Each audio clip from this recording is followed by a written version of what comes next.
Hello everyone, welcome back to this new video. साथियों, आप सभी का स्वागत है इस नए क्लास में। बहुत ही महत्वपूर्ण क्लास है। जैसा कि आप सभी से कहा गया था कि ये जो मैगज़ीन है आई दृष्टि, इसके साथ रिवीजन शॉर्ट नोट्स के साथ आपके लिए बहुत जल्दी क्लास आएगी मोस्ट इंपॉर्टेंट 300 MCQ की। तो क्लास आज ही स्टार्ट हो रही है और इस क्लास को बता दें 300 इसमें महत्वपूर्ण प्रश्न होंगे।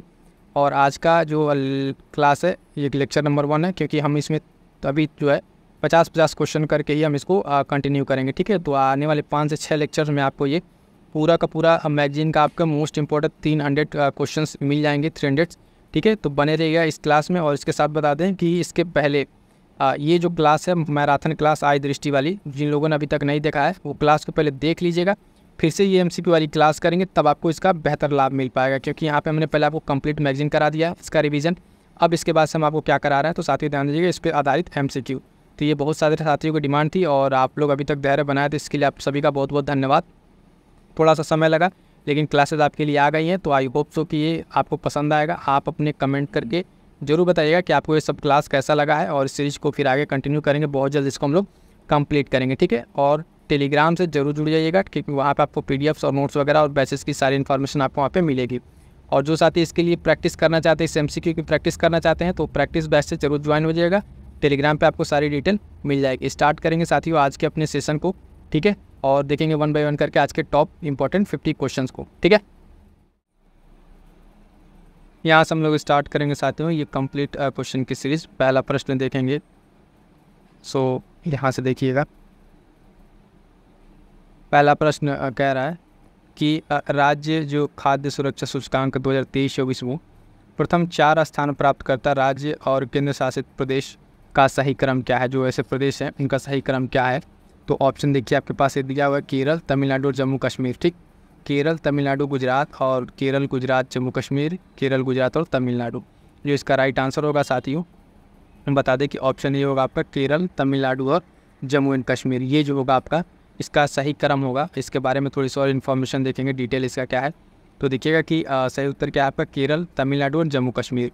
जो राज्य खाद्य सुरक्षा सूचकांक है, राज्य खाद्य सुरक्षा सूचकांक, ये भारतीय खाद्य सुरक्षा और मानक प्राधिकरण जो FSSAI है उसकी पहल है। तो ये मैं आपको जब क्लास ले रहा था, ठीक है, आपका इसका आई दृष्टि मैगजीन में, तो उसमें आपको ये पॉइंट बताया था कि राज्य खाद्य सुरक्षा सूचकांक कौन जारी करता है, तो FSSAI के द्वारा जारी होता है। ठीक है, FSSAI के द्वारा जारी होता है।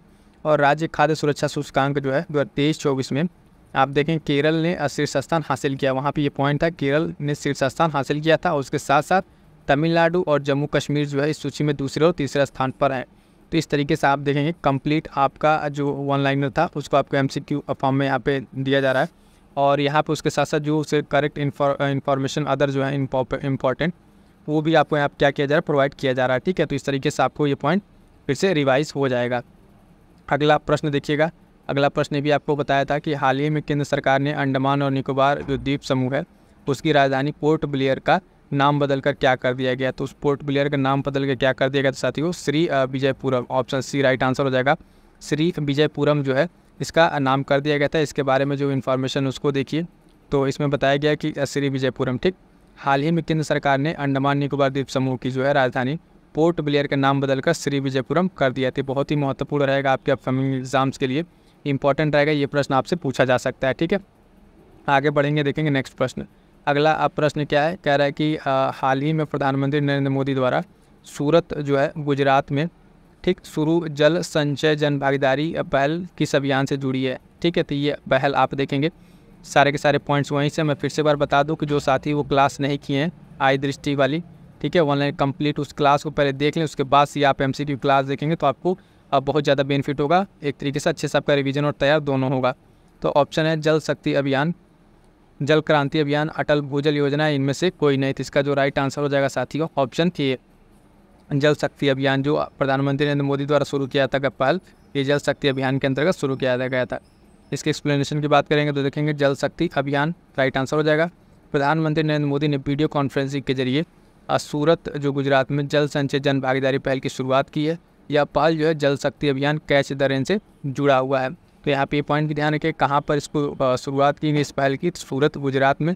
ये आपके लिए महत्वपूर्ण रहेगा। क्यों महत्वपूर्ण है, क्योंकि ये जगह का नाम भी आपसे पूछा जा सकता है और किसके द्वारा स्टार्ट किया गया ये भी आपको ध्यान में रखना है। आगे बढ़ेंगे, देखेंगे नेक्स्ट प्रश्न। अगला प्रश्न है कि हाल ही में उत्तर प्रदेश के गोरखपुर में निम्नलिखित में से किसके द्वारा सैनिक स्कूल का उद्घाटन किया गया था। तो अभी गोरखपुर में, पहले तो ये जानिए कि यहाँ पे एक पॉइंट आपका बनेगा कि हाल फिलहाल में सैनिक स्कूल का उद्घाटन कहाँ किया गया, उत्तर प्रदेश के गोरखपुर में। यूपी स्पेशल का आपका ये प्रश्न बनेगा करंट अफेयर में, ठीक। तो किसके द्वारा उद्घाटन किया गया, ये भी प्रश्न पूछा जा रहा है, और मैं भी इस पर आपका क्या है कि जो स्टेटमेंट वाला प्रश्न पूछा गया तो बन जाए। ऑप्शन है उपराष्ट्रपति जगदीप धनखड़, रक्षा मंत्री राजनाथ सिंह, प्रधानमंत्री नरेंद्र मोदी और राष्ट्रपति द्रौपदी मुर्मू।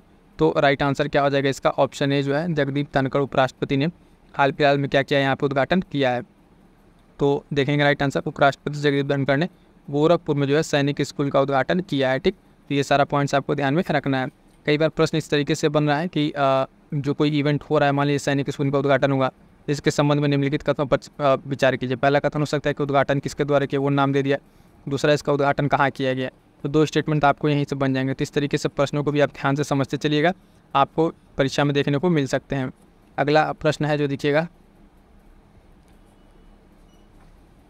अगला प्रश्न क्या कह रहा है कि आपदा जोखिम प्रबंधन के लिए बीमा जो है समाधान को कार्यान्वित करने वाला भारत का पहला राज्य कौन है। भारत का पहला राज्य कौन है, तो नई दिल्ली, लद्दाख, मणिपुर या नागालैंड। इसका राइट आंसर हो जाएगा साथी ऑप्शन डी, नागालैंड, ठीक है। नागालैंड क्या किया है, तब इसके बारे में एक्सप्लेनेशन देखिए। नागालैंड ने 2 अगस्त 2024 को भारतीय स्टेट बैंक के साथ जनरल इंश्योरेंस के साथ, ठीक है, क्या किया है, आपदा जोखिम हस्तांतरण जो है पैरामेट्रिक बीमा समाधान को शुरू किया है।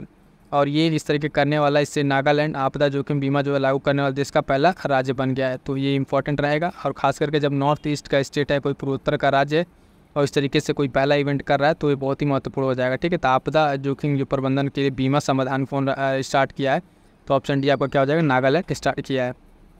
अगला प्रश्न है, देखिएगा कि निम्नलिखित में से कौन सा एप्लीकेशन 3 नए आपराधिक कानून के सुचारू क्रियान्वयन को सुनिश्चित करने हेतु शुरू नहीं किया गया, ठीक है। तो ई साक्षी, न्याय सेतु, ई समन और EFIR, ठीक है। तो इसमें कौन सा शुरू नहीं किया गया, तो EFIR नहीं शुरू किया गया है। बाकी 3 जो है आपका क्या किया गया, इसके लिए ही शुरू किया गया है, ठीक। तो पॉइंट आपको ध्यान में रखना है। राइट आंसर आपका डी हो जाएगा। इस तरीके का अमित शाह ने देश में 3 नए आपराधिक कानूनों को सुचारू रूप से कार्यान्वयन के लिए इस बात के लिए क्या 4 ऐप को स्टार्ट किया है, ई साक्ष्य, न्याय है ना, न्याय सेतु हो गया, न्याय सुनती और ई समन, ठीक है, चारों लॉन्च किया है। इसमें कौन सा नहीं था, ये आपसे पूछा गया था। अगला प्रश्न देखिएगा, हाल ही में केंद्र सरकार ने लद्दाख में 5 नए जिले के गठन की घोषणा की है, निम्नलिखित में से कौन सा जिला इसमें शामिल नहीं है। मैं जब आपसे क्लास ले रहा था तो वहीं बताया था कि 5 जिले आपके नाम याद रहने चाहिए। क्वेश्चन इसी तरीके से बनेगा कि 4 दे के उससे पूछेगा निम्न में से कौन सा नहीं है। तो आपको मैं बता दें, जास्कर है, नुब्रा भी है ना, शोम्पिया और चांगथांग। तो इसमें जो है आपका चांगथांग भी है, जास्कर, नुब्रा तीनों, बी जो है सोमपिया आपका ये जिला नहीं बन रहा है। कौन कौन से जिले बन रहे हैं उसको एक बार देख लीजिए। तो राइट आंसर क्या होगा इसका, ऑप्शन डी बी हो जाएगा। हाल ही में केंद्र सरकार ने जो लद्दाख में 5 नए जिलों के गठन की घोषणा की है। 5 जिलों के नाम क्या है, जास्कर, द्रास, साम, नुब्रा और चांगथांग। ये 5 नाम याद रखिएगा। इसी तरीके से इसी पैटर्न पे आपको आपके एग्जाम्स में चाहे RO हो, मैं बता दूं फिर से, RO हो, BPSC हो, क्योंकि पीछे से कोई भी हो, आपका स्टेट पीछे से, तो इसी लेवल के प्रश्न आपको देखने को मिलेंगे इसी तरीके से बना बनाया प्रश्न। अगला प्रश्न कह रहा है कि देश के पहले स्किल इंडिया सेंटर का उद्घाटन कहाँ किया गया, ठीक है, इंपॉर्टेंट रहेगा प्रश्न। कहाँ किया गया, तो उड़ीसा, केरल, झारखंड या उत्तर प्रदेश। तो इसका जो राइट आंसर हो जाएगा साथियों ऑप्शन ए, उड़ीसा में, ठीक है। उड़ीसा में जो है पहले देश के स्किल इंडिया सेंटर का उद्घाटन किया गया है, ठीक। इसके द्वारा किया गया वो सारे इन्फॉर्मेशन देख लेते हैं। ऑप्शन ए उड़ीसा सही उत्तर हो जाएगा। केंद्रीय शिक्षा और कौशल विकास एवं उद्यमिता मंत्री धर्मेंद्र प्रधान ने उड़ीसा के संबलपुर में, ये थोड़ा सा ध्यान दीजिएगा, उड़ीसा का जो संबलपुर है, ये पॉइंट भी आपको याद है संबलपुर। अगर थोड़ा सा क्वेश्चन डिटेल में जाएगा आपसे ये पॉइंट भी पूछा जा सकता है। देश के पहले कौशल भारत केंद्र का उद्घाटन यहाँ पे किया गया उड़ीसा के संबलपुर में। क्लियर है, आगे बढ़ेंगे, देखेंगे नेक्स्ट प्रश्न, क्वेश्चन नंबर 9। क्वेश्चन नंबर 9 क्या कह रहा है कि निम्नलिखित में से सही कथन का चयन करें। 9वां रायसीना डायलॉग 2024 का आयोजन भोपाल में किया गया, ठीक है। तो भोपाल में किया गया, यह ऑप्शन आपका क्या है, गलत है, क्योंकि भोपाल नहीं, जब मैं आपको बता रहा था तो वहाँ पे क्या था, यहाँ पे नई दिल्ली था, ठीक है, नई दिल्ली में किया गया था। 9वां रायसीना डायलॉग का विषय वस्तु चतुरंग संघर्ष, प्रतियोगिता, सहयोग तथा निर्माण है, ठीक। तो पूछ रहा है इसमें कौन सा सही है, तो सेकंड वाला आपका सही है और पहला गलत है। तो ऑप्शन अगर आप देखेंगे तो आपका कौन सा सही हो जाएगा, बी, केवल 2 आपका राइट आंसर हो जाएगा। तो इस तरीके से साथ ही देखेंगे कंप्लीट आपका यहाँ पे ये इस टॉपिक का स्टेटमेंट वाला प्रश्न, इसका राइट आंसर बी हो जाएगा। 9वां राशिना डायलॉग 2024 का आयोजन आपका भोपाल में नहीं, कहाँ पे हुआ है? नई दिल्ली में हुआ है। और इसका जो विषय था वो चतुरंग संघर्ष प्रतियोगिता सहयोग तथा निर्माण, जिसका क्या हो जाएगा साथियों? तो देखेंगे इसका आपका थीम विषय वस्तु हो जाएगा। अगला प्रश्न देखेंगे, कह रहा है कि गोरखपुर सिलीगुड़ी एक्सप्रेसवे निम्नलिखित में से किस राज्य से होकर नहीं गुजरेगा? ठीक है, गोरखपुर सिलीगुड़ी एक्सप्रेसवे किस राज्य से होकर नहीं गुजरेगा? तो ऑप्शन है आपके पास उत्तर प्रदेश, बिहार, झारखंड और पश्चिम बंगाल। तो इसका जो राइट आंसर हो जाएगा साथियों देखेंगे ऑप्शन सी, झारखंड। जब आपको गोरखपुर सिलीगुड़ी एक्सप्रेस के बारे में बता रहे थे तो वहाँ पे सारे स्टेट को आपको बता दिया गया था, जैसे यूपी, बिहार है ना, पश्चिम बंगाल, इससे होकर ये गुजरेगा। ठीक, तो ये पॉइंट आपको ध्यान में रखना। हमसे वहाँ बताए भी थे किसी तरीके से प्रश्न आपको बनेगा कि किससे नहीं होकर गुजरता है, तो आपको देखेंगे झारखंड से होकर नहीं गुजरेगा।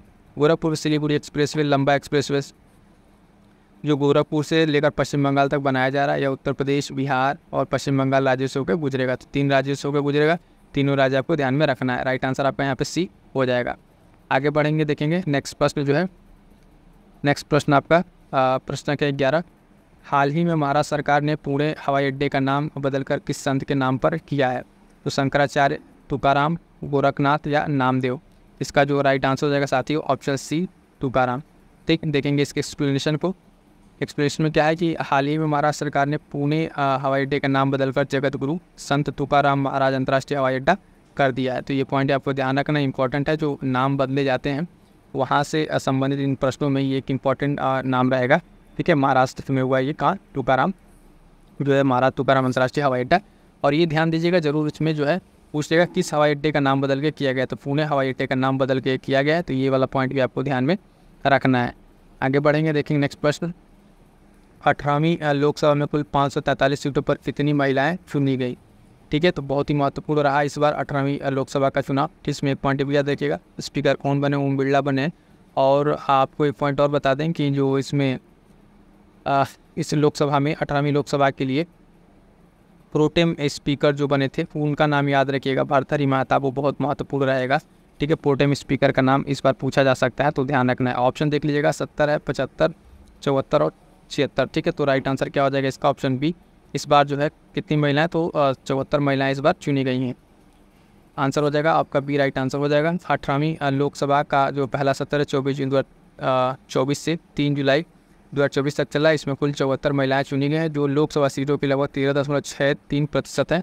ये जो आपका डेटा है ये बहुत महत्वपूर्ण है। सीधे सीधे प्रतिशत भी आपसे पूछ सकता है कि जो लोकसभा में इस बार महिलाएं चुनी कितनी प्रतिशत चुनी गई हैं, तो आपको 13.63% चुनी गई हैं। और नंबर कितना है? तो 74। ये दोनों पॉइंट आपको ध्यान में रखना है। ठीक, आगे बढ़ेंगे, देखेंगे नेक्स्ट प्रश्न। नेक्स्ट प्रश्न है 13 नंबर, जून 2024 में निम्नलिखित में से किस राज्य केंद्र शासित प्रदेश ने उल्लास 9 भारत साक्षरता कार्यक्रम के तहत पूर्ण कार्यात्मक साक्षरता हासिल की है? तो ऑप्शन आपके पास लद्दाख, उत्तर प्रदेश, केरल या गुजरात। तो अगर थोड़ा सा इसमें कॉमन सेंस आप लगाएं तो देखेंगे जब राज्य और केंद्र शासित के बारे में पूछ रहा है, ठीक है, और उसमें आपको एक केंद्र शासित प्रदेश दे रहा है, तो मोस्ट प्रोबेबिलिटी रहेगा कि आपको वही रहेगा। तो राइट आंसर आपका यहाँ पे ऑप्शन ए हो जाएगा, लद्दाख, है ना। इस तरीके से जो ऑप्शन ना है वहाँ पे गेस वर्क लेके ट्राई कीजिए और देखिए आयोग किस तरीके से वहाँ पे आंसर बना रहा है, किस तरीके से उस पैटर्न पे आंसर को सही मान रहा है। तो उसको अगर आप उस एनालिसिस को अगर आप पकड़ लेते हैं तो आपका बहुत सारे क्वेश्चन 4-5 क्वेश्चन तो ऐसे ही हो जाएंगे। जून 2024 में लद्दाख ने उल्लास 9 भारत साक्षरता कार्यक्रम के तहत पूर्ण कार्यात्मक साक्षरता हासिल की है। उल्लास जो है 9 भारत साक्षरता कार्यक्रम केंद्र प्रवर्तित योजना है जो सभी के लिए शिक्षा के लिए प्रारंभ की गई है। ठीक है, तो लद्दाख याद रखेंगे 9 उल्लास कार्यक्रम के लिए। आगे बढ़िएगा, देखिएगा नेक्स्ट प्रश्न, विश्व का पहला ओम आकार का मंदिर कितनी बार जो मंथली करंट अफेयर में, वीकली करंट अफेयर, है ना, टेस्ट सीरीज में सब जगह आपको बताया जा चुका है। फिर से इस मैगजीन में भी आपको कवर किया गया। किस राज्य में निर्मित किया जा रहा है? तो उत्तर प्रदेश, राजस्थान, बिहार या गुजरात में। तो राइट आंसर क्या हो जाएगा साथियों इसका? Option C. ठीक है, राजस्थान के आप जानेंगे पाली में। कहाँ पे? पाली में। हमने आपको बताया भी था राजस्थान के पाली में जो है ये ओम आकार का जो है ओम आकार का मंदिर जो है इस तरीके से बहुत ही बेहतरीन एक अलग ही खूबसूरत तरीके से इसको बनाया गया है। ठीक, तो इसका उत्तर क्या हो जाएगा? राजस्थान। दुनिया का पहला जो है ये ओम आकार का मंदिर है, राजस्थान के पाली ज़िले में बन रहा है और यह मंदिर पाली शहर से लगभग 20 किलोमीटर दूर है। ठीक, वहाँ बन रहा है। इसके प्राण प्रतिष्ठा फरवरी 2024 में हुई थी। ठीक है, तो ये सारा पॉइंट्स आपको ध्यान में रखना है। आगे बढ़िएगा, देखिएगा नेक्स्ट प्रश्न संख्या 15 जो है, किस राज्य की पुलिस ने digital platform Trinetra app 2.0 launch किया है? तो त्रिनेत्र ऐप 2.0 जो लॉन्च किया है, आप ध्यान दीजिएगा, केरल, कर्नाटक, बिहार या उत्तर प्रदेश। तो राइट आंसर हो जाएगा साथी ऑप्शन डी, उत्तर प्रदेश ने। किसने जो digital platform Trinetra app 2.0 launch किसने किया है? तो आप देखेंगे उत्तर प्रदेश पुलिस ने सहायता के लिए लॉन्च किया गया एक डिजिटल प्लेटफॉर्म है। इसका जो मेन मोटिव क्या है? तो अपराधों की रोकथाम और जांच के में मदद करना। तो ध्यान रखिएगा, त्रिनेत्र ऐप 2.0, ठीक है, उत्तर प्रदेश गवर्नमेंट ने। आगे बढ़ेंगे, देखेंगे नेक्स्ट प्रश्न जो है क्वेश्चन नंबर 16। हाल ही में विश्व की पहली वैदिक घड़ी उज्जैन मध्य प्रदेश में स्थापित की गई, इसका नाम क्या है? इसका नाम क्या है? ध्यान दीजिएगा, वहाँ पे आपको बताया गया था कि विश्व की पहली वैदिक घड़ी का जो स्थापना है कहाँ हुई? उज्जैन मध्य प्रदेश में। ये पॉइंट आपको ध्यान रखना है कि किसके नाम पर? तो विवेकानंद, कनिष्क, हर्षवर्धन या विक्रमादित्य। तो राइट आंसर हो जाएगा साथी ऑप्शन डी, विक्रमादित्य। ठीक, देखेंगे इसके एक्सप्लेनेशन के अन्य पॉइंट्स को। तो ये दुनिया की पहली वैदिक घड़ी जिसका नाम विक्रमादित्य वैदिक घड़ी है, जिसे मध्य प्रदेश के उज्जैन में लगाया गया है। यह घड़ी का उद्घाटन प्रधानमंत्री नरेंद्र मोदी द्वारा किया गया है, जो वर्चुअल तरीके से किया गया, वो उतना इंपॉर्टेंट नहीं है, बस देखिए किसके द्वारा किया गया और कहाँ पर है। इसका नाम जो है विक्रमादित्य वैदिक घड़ी, और कहाँ पर है? तो मध्य प्रदेश के उज्जैन में इसको लगाया गया। ये सारे पॉइंट्स आपको ध्यान में रखने हैं। ठीक, आगे बढ़ेंगे, देखेंगे नेक्स्ट प्रश्न। यह प्रश्न क्या? 17 में क्या कह रहा है? कह रहा है क्वेश्चन, निम्नलिखित में सही कथन का चयन करें। तो ऑप्शन देखिएगा, कह रहा है पहला ऑप्शन 75वां जो गणतंत्र दिवस परेड के लिए सर्वश्रेष्ठ झांकी का अवार्ड जो है उड़ीसा को दिया गया। किसको? उड़ीसा को। तो ये स्टेटमेंट आपका सही है। ठीक है, उड़ीसा की झांकी विकसित भारत में सर्वोदय की थीम पर आधारित। तो ये आपका गलत हो जाएगा, ये विकसित भारत की सर्वोदय की थीम नहीं थी, ये जो विकसित भारत में महिला सशक्तिकरण पे आधारित थी। ऑप्शन देखेंगे तो आपका ऑप्शन कौन सा हो जाएगा राइट आंसर? केवल एक राइट आंसर हो जाएगा। ठीक, एक्सप्लेनेशन देख लीजिए। तो ध्यान दीजिएगा, जो 75वां गणतंत्र दिवस परेड के लिए सर्वश्रेष्ठ झांकी का अवार्ड आपको उड़ीसा को दिया गया। ठीक है, और उड़ीसा की झांकी जो है विकसित भारत में महिला सशक्तिकरण थीम पर आधारित थी। और आपके प्रश्न में क्या दे दिया था? यहाँ पे सर्वोदय थीम दे दिया था। दूसरा गलत है, पहला सही है। राइट आंसर आपका ये केवल हो जाएगा। क्लियर है? आगे बढ़ेंगे, देखेंगे नेक्स्ट प्रश्न। हाल ही में चर्चा में रहा जो है भारत सरकार का ऑपरेशन सद्भाव। ठीक है, सद्भाव जो है ये निम्नलिखित में से किससे संबंधित है? ऑपरेशन सद्भाव इजराइल में मानव सहायता ऑपरेशन से, सीरिया में मानव सहायता ऑपरेशन, और फिरोज तूफान से प्रभावित क्षेत्र में मानवीय सहायता, या यागी तूफान से प्रभावित देशों में मानवीय सहायता। तो इसको आपको हमने बताया था, ऑप्शन डी इसका राइट आंसर हो जाएगा। यागी तूफान से उसके लिए प्रभावित क्षेत्रों के लिए भारत सरकार ने इसको स्टार्ट किया था। ठीक है, तो यागी तूफान से प्रभावित क्षेत्रों में मानवीय सहायता के लिए ऑपरेशन सद्भाव को स्टार्ट किया गया था। किसको? ऑपरेशन सद्भाव को स्टार्ट किया गया था। यहाँ पे थोड़ा सा एक चीज़ ध्यान दीजिएगा, जो इसके पहले मंथली शायद करंट अफेयर वाली क्लास थी, उसमें जो है प्रिंटिंग मिस्टेक थी और वहाँ पे इसको सद्भावना करके ऑपरेशन सद्भावना शायद प्रिंट हो गया था। तो उसको थोड़ा सा आप लोग वहाँ पे करेक्ट कर लीजिएगा।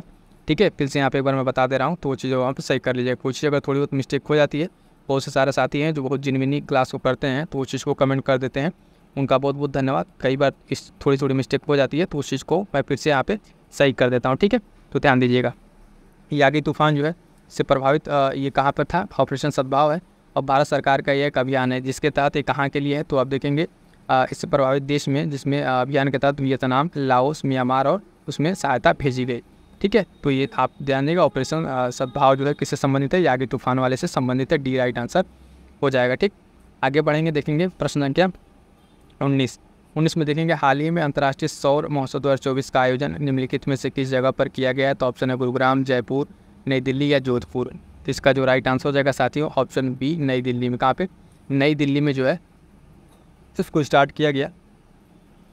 तो देखिएगा, कह रहा है कि अंतर्राष्ट्रीय सौर महोत्सव 2024। ठीक है, तो इसका आयोजन जो है आपका नई दिल्ली में किया गया। दिल्ली में अंतर्राष्ट्रीय सौर गठबंधन द्वारा किया गया।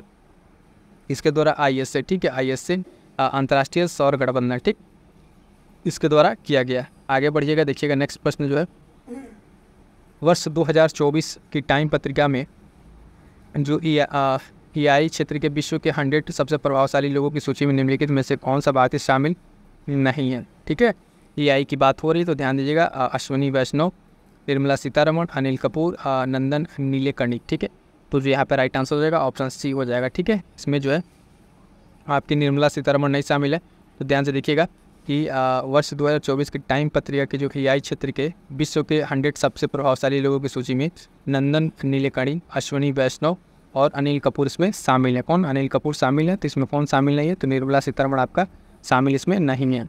आगे बढ़ेंगे, देखेंगे नेक्स्ट प्रश्न जो है क्वेश्चन नंबर 21 देखिएगा कि एक पूर्ण सदस्य के रूप में अंतर्राष्ट्रीय सौर गठबंधन का 101वां देश कौन बना है? मोस्ट इंपॉर्टेंट, मैं उसी टाइम बताया था ये कौन बना है। तो ऑप्शन देखें नेपाल, पेरू, ताइवान या अल्जीरिया। तो इसका जो राइट आंसर हो जाएगा साथियों, ठीक है, ऑप्शन ए हो जाएगा नेपाल। हाल फिलहाल में आईएसए का जो है पूर्ण सदस्य बना है कौन सा?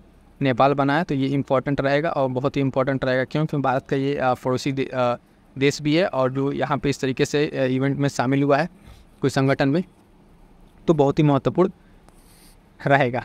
ठीक, एक्सप्लेनेशन देखिए कि ये राइट आंसर होगा नेपाल जो अंतर्राष्ट्रीय सौर गठबंधन आईएसए का 101वां सदस्य बना है। ध्यान देने की बात है 2024 में ही पराग्वे बना है इसका 100वां पूर्ण सदस्य। ये भी आपको ध्यान देना है, कौन सा? पराग्वे इसके पहले बना है 100वां सदस्य, 101वां आपका नेपाल बन गया। और आपके इस आईएसए का जो अंतर्राष्ट्रीय सौर गठबंधन है इसका मुख्यालय आपका कहाँ है? तो गुरुग्राम हरियाणा में। गुरुग्राम हरियाणा अपने यहाँ ही है। तो ये भी सारी पॉइंट्स आपको ध्यान में रखना है। अगला प्रश्न फिर से इंपॉर्टेंट रहेगा, देखिएगा कि हाल ही में किस देश में हनुमान जी के 90 फीट ऊंची प्रतिमा स्टैचू ऑफ यूनियन का अनावरण किया गया है? तो ऑप्शन है श्रीलंका, कंबोडिया, थाईलैंड या अमेरिका। इसका राइट आंसर क्या हो जाएगा साथियों? Option D, America. ठीक है, इससे संबंधित जो अन्य पॉइंट्स है वो भी आपको ध्यान में रखना है। पहली बात तो यही ध्यान रखिएगा कि जो स्टैचू ऑफ यूनियन है, ठीक है, स्टैचू ऑफ यूनियन के नाम से कौन सी प्रतिमा जानी जाती है? तो हनुमान जी की प्रतिमा है। ठीक, इसमें एक पॉइंट ये ध्यान दें कितनी फीट ऊँची है? तो 90 फीट ऊँची प्रतिमा, ये भी ध्यान देना है। और इससे एक्सप्लेनेशन देखिएगा तो ये स्टैचू ऑफ यूनियन जो है जो हनुमान जी की प्रतिमा है और कहाँ पे? ये अमेरिका में निर्मित है, 90 फुट के आसपास है। और इसके साथ साथ एक और इसमें पॉइंट है कि संयुक्त राज्य अमेरिका के टेक्सास के सुगरलैंड में श्री अष्टलक्ष्मी मंदिर भी स्थित है। तो ये पॉइंट भी ध्यान रख लीजिएगा, वे भी आपसे पूछा जा सकता है। आगे बढ़िएगा, देखिएगा नेक्स्ट प्रश्न जो है कह रहा है कि भारतीय प्रौद्योगिकी संस्थान दिल्ली ने, आईआईटी दिल्ली ने कहाँ अपना पहला अंतर्राष्ट्रीय परिसर खोला है? तो किसने? आईआईटी आपका दिल्ली जो है कोलंबो, तेहरान, आबू धाबी या कंबोडिया। तो इसका जो राइट आंसर हो जाएगा साथियों क्या हो जाएगा? ऑप्शन बी, आबू धाबी में। ठीक, एक्सप्लेनेशन देख लीजिए तो वही आपका है कि हाल ही में भारतीय प्रौद्योगिकी संस्थान दिल्ली ने आबू धाबी संयुक्त अरब अमीरात में अपना पहला अंतर्राष्ट्रीय परिसर खोला है। क्या किया? पहला अपना अंतर्राष्ट्रीय परिसर खोला है। तो ये चीज़ आपके लिए इंपॉर्टेंट रहेगा, ध्यान दीजिएगा, आईआईटी दिल्ली के द्वारा किया गया है। ठीक, आगे बढ़ेंगे, देखेंगे नेक्स्ट प्रश्न जो है प्रश्न संख्या 24 कह रहा है कि निम्नलिखित में से सही कथन का चयन करें। एक बात बता दें साथियों कि ये तो आप लोग को जितना हो सक रहा है आपको यूट्यूब पे और टेलीग्राम के माध्यम से आपको सारी चीज़ें कंप्लीट कराई जा रही है। ठीक है, चाहे आपका करंट अफेयर का क्लास हो और उसके साथ साथ पीडीएफ प्रैक्टिस हो। ठीक है, सारी चीज़ें प्रोवाइड कराई जा रही हैं। और उसके साथ साथ बता दें कि इतना करने के बाद अब जो साथी प्रैक्टिस करना चाहते हैं, ठीक है, टेलीग्राम से जुड़ के वो प्रैक्टिस बैच ज्वाइन कर लीजिएगा। प्रैक्टिस बैच की खासियत ये है कि आप ऐसे किताब से पढ़ ली हैं, बाकी सारी चीज़ के लिए आपको तैयार हो गया, लेकिन वहाँ पे आप जब खुद से आंसर करते हैं तब पता चलता है कि आपको कितना तैयार है, कितना नहीं तैयार है। ठीक है, तो जो भी साथी जुड़ गए हैं उससे जुड़ के प्रैक्टिस कर रहे हैं, और जो लोग नहीं जुड़े हैं फटाफट से जुड़ जाइए। करंट अफेयर की स्पेशल आपको अलग सेपरेट से बैचेस मिल जाएंगे, यूपीपीसीएस के मिल जाएंगे, आरओ के मिल जाएंगे। तो साथ जुड़िए और अच्छे से प्रैक्टिस कीजिए और बेहतर इस बार एक सीट लेकर अपना सीट इस बार कंफर्म कीजिए। ठीक है, तो बता रहे थे इसमें क्या है कि अगला प्रश्न आपका इसमें कि स्टेटमेंट है तीसरे वॉइस ऑफ ग्लोबल साउथ शिखर सम्मेलन की मेज़बानी 2024 में भारत के द्वारा की गई। भारत द्वारा की गई इस सम्मेलन का विषय जो है एक सतत भविष्य के लिए एक सशक्त ग्लोबल साउथ। ठीक है, तो इसमें पूछ रहा है कौन सा सही है। तो सही की अगर बात करें तो पहला भी सही है, दूसरा भी सही है, दोनों स्टेटमेंट अपनी जगह पर सही है। ठीक, तो राइट आंसर क्या हो जाएगा? इसका राइट आंसर क्या हो जाएगा? ऑप्शन सी राइट आंसर हो जाएगा। तो जब दोनों स्टेटमेंट सही है तो यही दोनों स्टेटमेंट आपको याद रखना है कि तीसरा जो है वॉइस ऑफ ग्लोबल साउथ शिखर सम्मेलन की मेज़बानी किसके द्वारा की गई? तो आपके भारत के द्वारा की गई। सम्मेलन का विषय वस्तु आपको ध्यान रखना है। ठीक, एक्सप्लेनेशन में देखेंगे तो यही सारा पॉइंट्स आपको एक्सप्लेनेशन में मिलेगा कि 2024 की इसकी मेज़बानी भारत द्वारा की गई है। बाकी इसमें बाकी सारी चीज़ें आप एक बार देख लीजिएगा पीडीएफ से। आगे बढ़ेंगे, देखेंगे नेक्स्ट क्वेश्चन नंबर 25 क्या कह रहा है कि हाल ही में भारत और किस देश ने मिलकर उत्तर प्रदेश के वाराणसी जिले में स्वच्छ नदियों पर स्मार्ट प्रयोगशाला का अनावरण किया है? So option A Thailand, Singapore, Denmark या संयुक्त अरब अमीरात।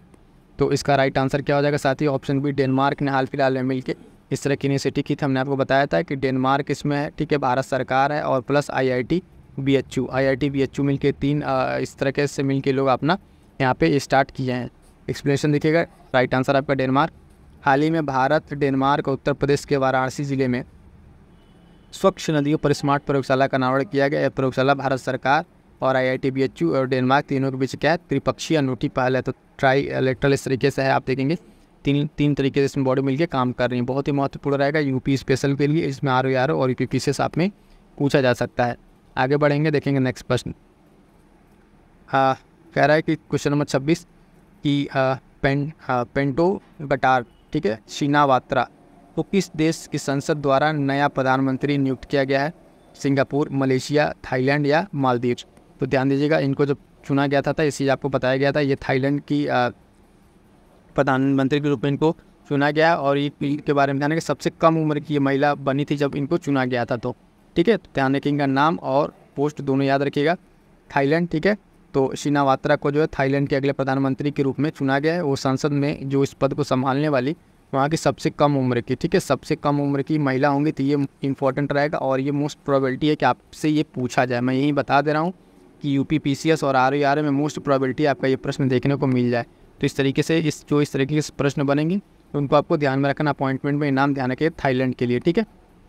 अगला प्रश्न क्या है?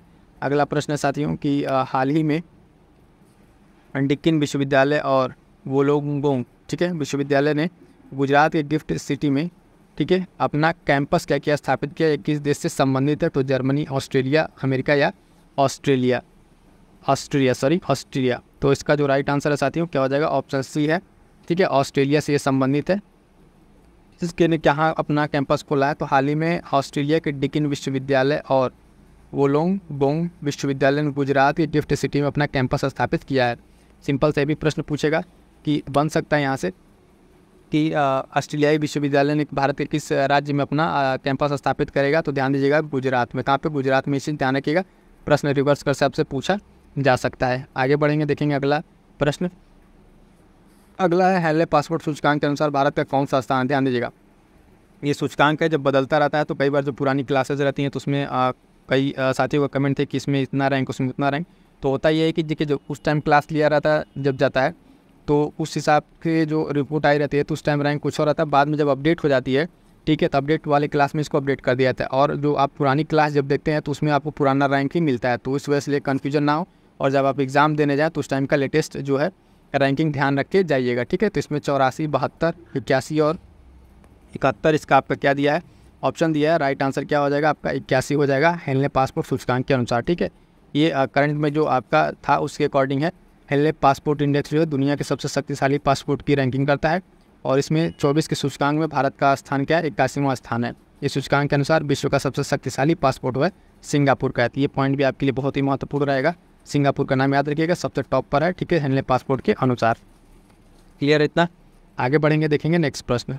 नेक्स्ट प्रश्न जो है आपका क्वेश्चन नंबर 29 क्या कह रहा है कि स्टेटमेंट वाला प्रश्न है। ध्यान दीजिएगा, सही कथन का चुनाव करना है। पहला स्टेटमेंट कह रहा है कि हाल ही में क्रिस्टन जो मिशेल हैं उनको एस्टोनिया का नया प्रधानमंत्री जो है नियुक्त किया गया है, और हाल ही में डिक शूफ को न्यूजीलैंड का नया प्रधानमंत्री नियुक्त किया गया है।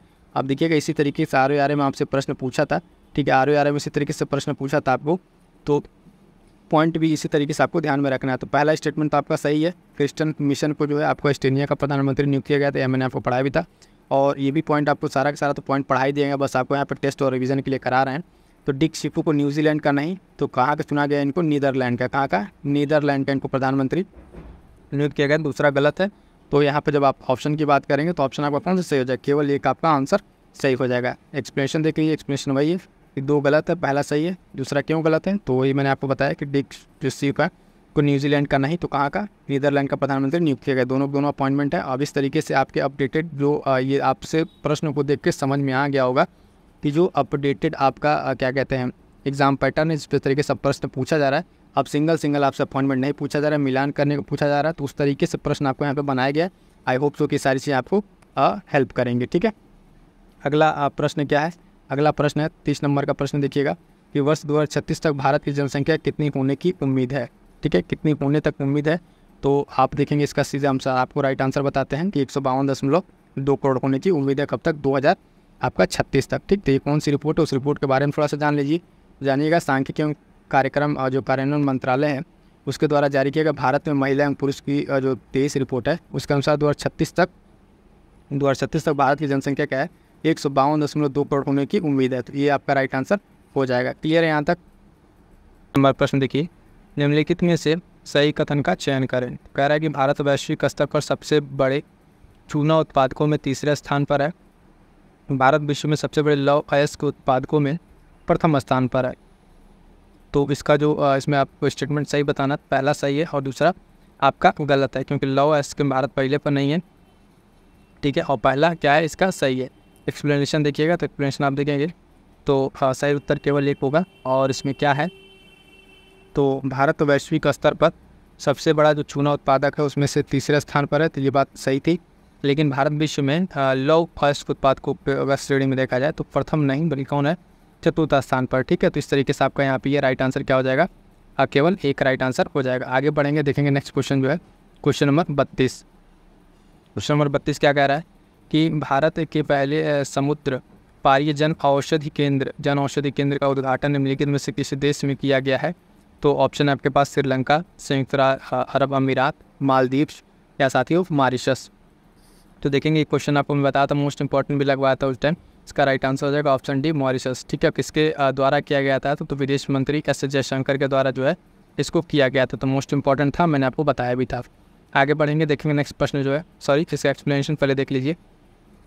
तो केंद्रीय विदेश मंत्री एस जयशंकर ने मॉरिशस में भारत के पहले विदेशी जन औषधि केंद्र का उद्घाटन किया, जो आप देखेंगे दोनों देशों के बीच जो है विशेष रूप से स्वास्थ्य क्षेत्र में घनिष्ठ द्विपक्षीय सहयोग को प्रमाणित करता है। तो कहाँ पे मॉरिशस में, ये ध्यान रखेंगे, डी राइट आंसर हो जाएगा। अगला प्रश्न देखेंगे साथियों, 33 नंबर, निम्नलिखित में से किस भारतीय शहर को आधिकारिक रूप से अभी तक WCC वर्ल्ड क्राफ्ट सिटी घोषित नहीं किया गया है। तो ये जब ऑप्शन था उस टाइम मैं आपको बताया था कि नहीं वाला पूछेगा, पुराना वाला भी आपको ध्यान रखना था। ऑप्शन है जयपुर, मैसूर, है ना, श्रीनगर या वाराणसी। हाल फिलहाल में जो अभी जो अनाउंसमेंट हुआ था उसमें आप श्रीनगर को किया गया था, तो ये तो करंट का था, लेकिन इसमें पूछ रहा है कौन सा नहीं है, तो नहीं वाला आपका राइट आंसर डी हो जाएगा। ठीक है, इसमें इसको अभी घोषित नहीं किया गया है। एक्सप्लेनेशन देखेंगे तो वाराणसी का राइट उत्तर हो जाएगा। और वर्ल्ड क्राफ्ट जो काउंसिल है उसके द्वारा हाल ही में श्रीनगर को क्या किया है, जम्मू कश्मीर को आधिकारिक रूप से WCC वर्ल्ड क्राफ्ट सिटी घोषित किया गया। और अब तक भारत में कुल 4 शहर हैं जिनको वर्ल्ड क्राफ्ट सिटी घोषित किया जा चुका है। इन चारों शहरों का आपको ध्यान में रखना है। पहला है मामल्लपुरम आपका तमिलनाडु का, दूसरा जयपुर राजस्थान, तीसरा मैसूर कर्नाटक और चौथा श्रीनगर। तो ये चारों के चारों मोस्ट इंपॉर्टेंट है, लगा लीजिएगा। आर या फिर UPSC BPSC में कहीं भी ये आपको प्रश्न देखने को ये मिलेगा, क्योंकि स्टेटमेंट वाले प्रश्न इस पर बनेंगे। अगला देखिए, निम्नलिखित में से गलत जोड़े का चुनाव करना है, कौन गलत है। बाकी आपका 3 इसमें सही चयनित है। ठीक, तो पहला देखेंगे रोस राउल जो है मुलिनो, इनको बता रहा पनामा के नए राष्ट्रपति बने, तो बिल्कुल सही है। मार्क रूट की बात करें तो नाटो के नए अध्यक्ष बने थे, ये भी सही। अलेक्जेंडर स्टब डेनमार्क के राष्ट्रपति बने, तो अलेक्जेंडर स्टब को हमने आपको बताया था डेनमार्क नहीं, क्या बताया था, फिनलैंड बताया था। क्या बताया था, फिनलैंड, तो ये भी आपका गलत है। और पीटर पेलेग्रिनी जो है स्लोवाकिया के नए राष्ट्रपति बने। तो इस तरीके से आपका अपडेटेड पैटर्न पर प्रश्न देखने को मिलेगा आपका। ठीक है, तो ध्यान रखिएगा, इसमें से आपको गलत बताना था, तो सी अलेक्जेंडर स्टब जो डेनमार्क के नहीं, कहाँ के आपके फिनलैंड के नए राष्ट्रपति बने हैं। ठीक, राइट आंसर आपका सी हो जाएगा। आगे बढ़ेंगे, देखेंगे नेक्स्ट प्रश्न कह रहा है कि शेख मोहम्मद सबा अल सलेम जो है अल सबा को किस देश का नया प्रधानमंत्री नियुक्त किया गया। कुवैत, ईरान, सऊदी अरब अमीरात या इराक। इसका जो राइट आंसर हो जाएगा साथियों आपका ऑप्शन ये बताया था आपको मैंने, कुवैत इसका राइट आंसर हो जाएगा। ठीक है, तो अभी हाल फिलहाल में जो है कुवैत के जो अमीर शेख हैं मिसाल जो अल अहमद है ना, इनको जो है इन्होंने इनको शेख मोहम्मद सबा अल सलेम को क्या किया है, कुवैत का प्रधानमंत्री नियुक्त किया है। तो ये आपके लिए इंपॉर्टेंट रहेगा, ध्यान दीजिएगा। सारे के सारे अपॉइंटमेंट का अगर आप एक अलग नोट्स बना लेते हैं, और हालांकि मैंने कराया भी है, ठीक है, सेपरेट वाइज जो सितंबर तक है टॉपिक वाइज करंट अफेयर करा दिया है, जिसमें बहुत सारे टॉपिक्स को करा दिया है, खेल पुरस्कार ये सब करा दिए। बाकी कुछ और जो टॉपिक्स होंगे उनको भी आपको करा दिया जाएगा बहुत जल्द। तो इन सारी चीज़ों को आप कंप्लीट कर लीजिएगा, आपका करंट अफेयर प्रश्न जो है गलत नहीं होगा। निम्नलिखित में से कौन सा देश जो है गेमी तूफान से प्रभावित है, तो ताइवान, इंडोनेशिया, फिलीपींस या ए और बी दोनों। ठीक है, तो कौन प्रभावित है इसको आप देख लेते हैं। तो इसका आपका राइट आंसर हो जाएगा डी, ए और बी, यानी टाइफून गेमी से जो आपका पूर्वी चीन, ताइवान, फिलीपींस में व्यापक क्षति हुई और यहाँ पे इस ये देश से क्या रहा है, प्रभावित रहे। गेमी जो नाम है दक्षिण कोरिया द्वारा दिया गया, ये पॉइंट आपके लिए महत्वपूर्ण रहेगा। गेमी नाम जो है दक्षिण कोरिया के द्वारा ये दिया गया है, ये पॉइंट आपको ध्यान में रखना है। ठीक, आगे बढ़िएगा, देखिएगा नेक्स्ट प्रश्न जो है, पशुपालन पर कार्बन टैक्स लगाने वाला विश्व का पहला देश कौन बना है? उत्तर कोरिया, चीन, दक्षिण कोरिया या डेनमार्क? इसका जो राइट आंसर हो जाएगा साथी ऑप्शन डी, डेनमार्क जो है हाल फिलहाल में इस तरीके के टैक्स लगाने वाला ये विश्व का पहला देश बना। तो डेनमार्क वर्ष 2030 तक, ठीक है 2030 से कह लीजिए, पशुपालकों और उनकी गाय भेड़ जो है उन पे उत्सर्जित ग्रीन हाउस गैसों के लिए, ठीक है, टैक्स लगाएगा और ऐसा करने वाला विश्व का पहला देश बनेगा। ठीक है, तो ग्रीन टैक्स लगा रहा है, कौन लगाएगा? तो डेनमार्क आपका लगाएगा, डी राइट आंसर हो जाएगा। अगला प्रश्न देखिएगा, प्रश्न संख्या 38, निम्नलिखित में से कौन सा देश जो है बायो फार्मास्यूटिकल अलायंस के गठन की घोषणा करने में शामिल नहीं है? तो ध्यान दीजिएगा, नहीं पूछ रहा है। इसमें जो शामिल देश हैं देखिए कह रहा है ऑप्शन है ऑस्ट्रेलिया, दक्षिण कोरिया, भारत या जापान। तो जो शामिल देश हैं और हमसे पूछा गया नहीं, तो नहीं पहले बता लीजिए, ऑस्ट्रेलिया आपका शामिल नहीं है, बाकी 3 शामिल है।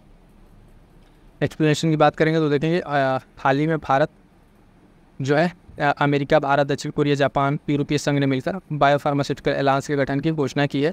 और ये बायो फार्मास्यूटिकल अलायंस जो है ये जो फार्मास्यूटिकल फील्ड है उस फील्ड में काम करेगा, और जिसमें के लिए लोग मिलकर अपना जो भी उत्पाद है या फिर बाकी अन्य चीज़ें हैं उसको ये लोग मिल के करेंगे अपना। बस इसमें ध्यान रखना कौन कौन से देश शामिल है वो बता दिया, नहीं पूछा था तो ऑस्ट्रेलिया आपका यहाँ पे नहीं होगा। आगे बढ़िएगा, देखिएगा नेक्स्ट प्रश्न जो 39 नंबर कह रहा है, निम्नलिखित में से सही कथन का चयन करें। वैश्विक ऊर्जा संक्रमण सूचकांक विश्व आर्थिक मंच द्वारा जारी किया जाता है।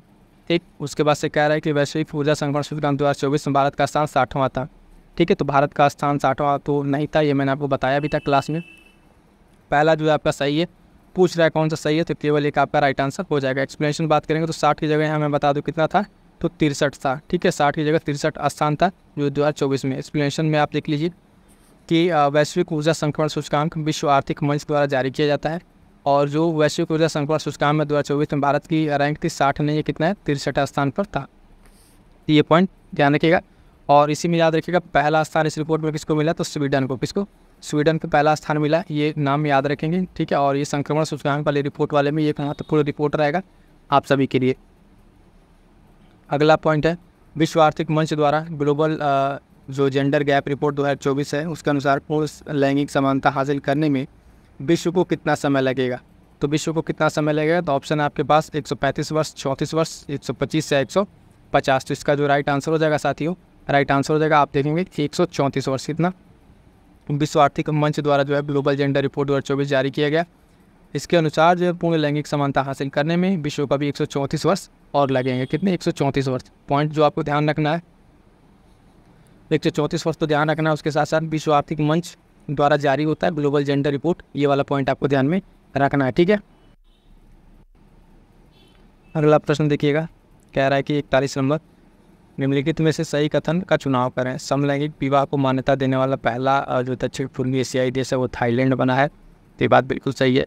और जुडिथ सुमीनोवा जो है तुलुका केन्या की पहली महिला प्रधानमंत्री बनी है, तो बिल्कुल गलत है, ये मैं आपको बताया था, केन्या नहीं, ये कांगो लोकतांत्रिक गणराज्य है। ठीक है, वहाँ की ये पहली महिला प्रधानमंत्री बनी थी, इंपॉर्टेंट अपॉइंटमेंट था।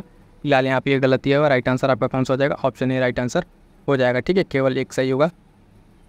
सही उत्तर के एक्सप्लेनेशन की बात करेंगे तो समलैंगिक विवाह को जो मान्यता देने वाला पहला दक्षिण पूर्वी एशियाई देश कौन बना, तो थाईलैंड बना है। और लेकिन जो जुडिथ सुमीनोवा है तुलुका केन्या की नहीं, क्या बताया आपने, कांगो लोकतांत्रिक गणराज्य की पहली महिला प्रधानमंत्री बनी है, और ये नाम याद रखिएगा इनका। ठीक है, मोस्ट इंपॉर्टेंट रहेगा क्योंकि पहली महिला प्रधानमंत्री बनी है, इस वजह से ये बहुत ही महत्वपूर्ण रहेगा। अगला प्रश्न है कि हाल ही में पहला अंतर्राष्ट्रीय आलू दिवस किस तिथि को मनाया गया, तो 30 अगस्त, 30 जुलाई, 30 मई या 30 सितंबर को। तो इसका जो राइट आंसर हो जाएगा साथियों ऑप्शन बी, 30 मई को जो है पहला अंतर्राष्ट्रीय आलू दिवस मनाया गया। तो पूछे जाने की बहुत ज़्यादा पॉसिबिलिटी है, इसको पहली बार मनाया गया है, तो ध्यान दीजिएगा। एक्सप्रेशन की बात करेंगे साथियों तो इसमें कह रहा है कि पहला अंतर्राष्ट्रीय आलू दिवस 30 मई 2024 को मनाया गया। संयुक्त जो राष्ट्र महासभा ने दिसंबर 2023 में इस दिन को अंतर्राष्ट्रीय आलू दिवस के रूप में मनाने की घोषणा किया था। ठीक है, नामित किया था, तो आपको ध्यान रखना संयुक्त राष्ट्र महासभा के द्वारा इसको किया गया है, तो ये पॉइंट भी ध्यान रखना। और 30 मई अंतर्राष्ट्रीय आलू दिवस पहली बार है, तो नो डाउट कि इंपॉर्टेंट रहेगा। अगला प्रश्न है, हार्वर्ड विश्वविद्यालय के साथ ऑनलाइन MBA प्रोग्राम शुरू करने वाला भारत का पहला विश्वविद्यालय कौन बना है? तो भारत का पहला विश्वविद्यालय कौन बना? ऑप्शन देखेंगे जवाहरलाल नेहरू विश्वविद्यालय, दिल्ली विश्वविद्यालय, लखनऊ या चंडीगढ़ विश्वविद्यालय। राइट आंसर हो जाएगा साथियों ऑप्शन डी, चंडीगढ़ विश्वविद्यालय। मैं आपको सारे के सारे पॉइंट्स बता रहा हूँ, आपको करा दिया गया। टेस्ट और रिवीजन है यहाँ पे, तो जो लोग क्लास पहले उसकी नहीं किया दृष्टि वाली, तो क्लास जरूर कर लीजिएगा, ठीक है। वहीं के सारे प्रश्न बनाए गए हैं, तो आपके लिए इंपॉर्टेंट रहेगा। चंडीगढ़ विश्वविद्यालय ने हार्वर्ड यूनिवर्सिटी के साथ मिलकर online master of business administration यानी MBA प्रोग्राम को शुरू किया है, तो इंपॉर्टेंट रहेगा, ध्यान दीजिएगा। आगे बढ़ेंगे, देखेंगे नेक्स्ट प्रश्न जो है। नेक्स्ट प्रश्न आपका 44 नंबर क्या कह रहा है? सूचकांक से संबंधित है, इंपॉर्टेंट सूचकांक रहेगा। पर्यावरण जो प्रदर्शन सूचकांक 2024 में भारत का कौन सा स्थान है? तो 112, 176, 116 या 178। तो इसका राइट आंसर हो जाएगा साथियों ऑप्शन सी, 176, ठीक है। पर्यावरण जो प्रदर्शन सूचकांक है, इसमें भारत की रैंकिंग क्या है, ये आपको ध्यान देना है, 176 है। इस आंकड़े में 180 देशों में भारत 27.6 के साथ 176वें पायदान पर है। और अमेरिका की येल विश्वविद्यालय के पर्यावरण कानून एवं नीति केंद्र ने सूचकांक जारी किया है, तो जारीकर्ता का भी आपके बारे में यहाँ पे बता दिया गया। आगे बढ़ेंगे साथियों, देखेंगे नेक्स्ट प्रश्न। हाल ही में हिदायत चक्रवात ने किस देश को सर्वाधिक प्रभावित किया है? कौन चक्रवात? हिदायत चक्रवात। तो तंजानिया, इंडोनेशिया, ऑस्ट्रेलिया या जापान। तो इसका जो राइट आंसर हो जाएगा साथियों ऑप्शन ए, तंजानिया को। किसको? तंजानिया को हिदायत चक्रवात सबसे ज़्यादा किसको डिस्टर्ब किया है? तो आप देखेंगे कि तंजानिया को हिदायत चक्रवात दक्षिण हिंद महासागर में उत्पन्न हुआ एक उष्णकटिबंधीय चक्रवात था, इसने तंजानिया को सबसे ज़्यादा प्रभावित किया है। तो ये भी ध्यान दीजिएगा, हिदायत चक्रवात किस तरीके का एक चक्रवात था? तो ये जो है आपका उष्णकटिबंधीय चक्रवात था, और कहाँ पर स्टार्ट हुआ था? दक्षिण हिंद महासागर में, ठीक है। ये भी ऑप्शन आपसे पूछा जा सकता है, हिदायत चक्रवात है, ये आपको कहाँ देखने को मिला, किस महासागर में? तो ये भी पॉइंट आपको ध्यान में रखना है। आगे बढ़िएगा, देखिएगा नेक्स्ट प्रश्न। ये हाल ही में चर्चा में रहा शाहिद बेहेश्ती पोर्ट टर्मिनल किस देश में स्थित है? तो इजराइल, इराक, ईरान या तंजानिया। तो इसका राइट आंसर रहेगा साथियों ऑप्शन बी, ईरान, ठीक है। ये जो शाहिद बेहेश्ती पोर्ट टर्मिनल कहाँ पर स्थित है? तो आपका ईरान में स्थित है। भारत और ईरान ने चाबहार में शाहिद बेहेश्ती पोर्ट टर्मिनल के विकास के लिए एक समझौता हस्ताक्षर किए हैं, और ये टर्मिनल कहाँ पर है? तो ईरान में स्थित है, चाबहार पोर्ट के पास में, ठीक है।